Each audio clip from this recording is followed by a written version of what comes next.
20-year-old Vic Ajok is finally back home in Uganda. Ajok returns with the baby of one of the rebel commanders still in the jungles of the Central African Republic. Ajok returns with two others, 20-year-old Anim Christian and 27-year-old Amon Vic. Amon and Anim hail from Padre district, while Ajok is from Gulu. The two youthful women were abducted by rebels of the Lord's Resistance Army at the age of 11 years. And LRA, the LRA met her when she was going to fetch water.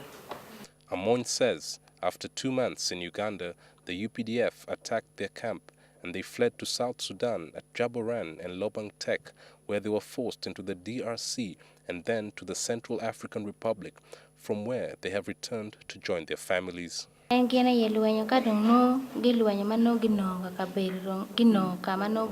mothers, the women, they don't fight. They're on standby because after the fighting, they are taken later to go and carry the foodstuff. The trio last met Joseph Kony in 2008.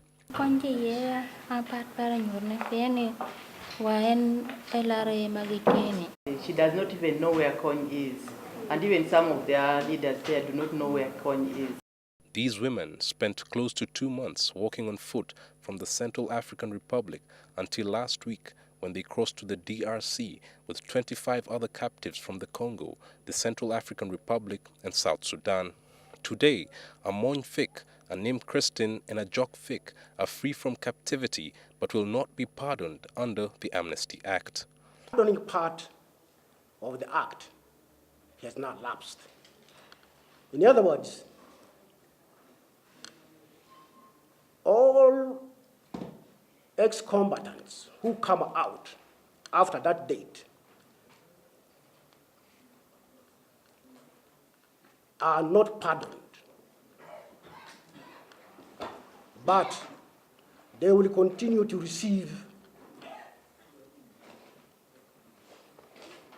all the facilities we have been given to ex-combatants.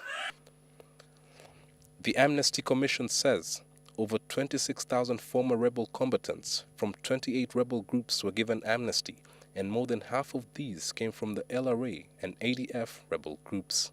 However, over 130 returnees remain in a vacuum after the government last May slapped a ban on Part 2 of the Act, which granted amnesty to rebels initiated in the year 2000.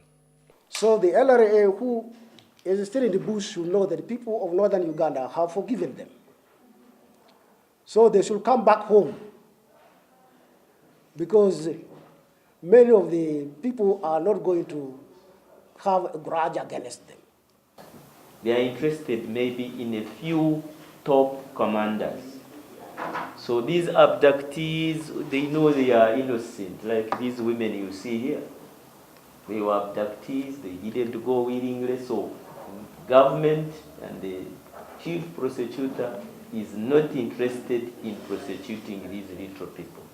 Despite this dilemma, the three still have a chance. There have been some discussions and debates, particularly in northern Uganda, about reinstating Part 2. These were abductees. So how do you deal with people who were abducted?